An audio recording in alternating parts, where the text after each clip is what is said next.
उत्तर प्रदेश के हाथरस कांड के बाद मुस्लिम संगठन पीएफआई या पॉपुलर फ्रंट ऑफ इंडिया एक बार फिर चर्चा में है। उत्तर प्रदेश पुलिस ने हाथरस जा रहे पत्रकार समेत 4 लोगों को संदिग्ध बताते हुए गिरफ्तार किया है।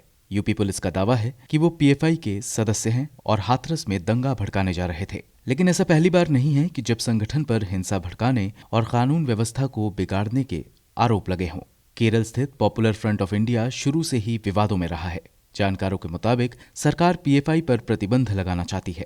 संगठन पर धर्मांतरण सहित आतंकी गतिविधियों में शामिल होने के आरोप लगते रहते हैं। हालांकि सबूतों के अभाव में अब तक ऐसे आरोप सिद्ध नहीं हो सके हैं। उल्टा संगठन लगातार कहता जा रहा है कि सरकार प्रतिबंध लगाने के चक्कर में उन पर ऐसे झूठे संगीन आरोप लगाती रहती है। बता दें कि पीएफआई एक संगठन के रूप में 2006 में अस्तित्व में आया, जब अलग अलग 3 मुस्लिम संगठनों ने मिलकर एकमात्र संगठन बनाने का फैसला किया। इनमें national development front, Karnataka forum of dignity और तमिलनाडु में मनीथा निथि पासराई शामिल है।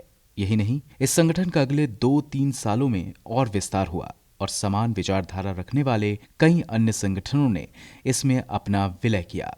भले ही अलग अलग राज्यों में पैठ रखने वाले संगठनों ने पीएफआई में विलय किया, लेकिन इस संगठन की साख केरल में ही सबसे ज्यादा मजबूत है। पीएफआई पर आरोप लगता रहा है कि संगठन एक्टिव तौर पर जिहाद को बढ़ावा देने का काम कर रहा है।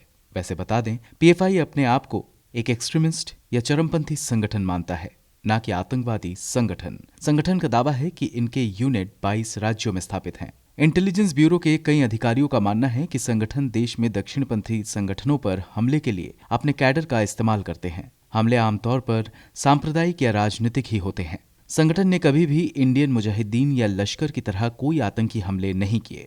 हालांकि संगठन पर कई सालों से लगातार इंटेलिजेंस की नजर बनी हुई है। संगठन पर आतंकी गतिविधियों में शामिल होने के आरोप तब लगे जब साल 2016 में केंद्रीय एजेंसी एनआईए ने केरल में आईएस मॉड्यूल के एक्टिव होने का आरोप लगाया। आरोप था कि कुछ युवाओं ने कथित एक अल जरूर खलीफा के नाम से एक विवादित संगठन बनाया है, जिससे देश को खतरा है। जांच के दौरान केंद्रीय एजेंसी ने आरोप लगाया कि कथित तौर पर इस संगठन से जुड़े 22 लोग अचानक लापता हो गए और आतंकी संगठन आईएस ज्वाइन कर लिया। इस दौरान एजेंसी ने आरोप लगाया कि इसमें कुछ पीएफआई के सदस्य भी शामिल थे। साल 2012 में केरल सरकार द्वारा केरल हाईकोर्ट में पेश एक रिपोर्ट बताती है कि पीएफआई के 27 सदस्य हत्या के मामलों में सक्रिय रूप से शामिल पाए गए थे। इनमें ज्यादातर सीपीआईएम और आरएसएस के सदस्यों की हत्या की गई थी। वहीं 2014 में एक अन्य रिपोर्ट में केरल सरकार ने बताया था कि 86 अटेम्प्ट टू मर्डर के मामलों में भी पीएफआई के सदस्यों के नाम सामने आए। आतंकी गतिविधियों में शामिल होने का आरोप लगाकर संगठन पर प्रतिबंध लगाने का हालिया मामला जनवरी 2020 का है, जब यूपी सरकार ने इसकी मांग की।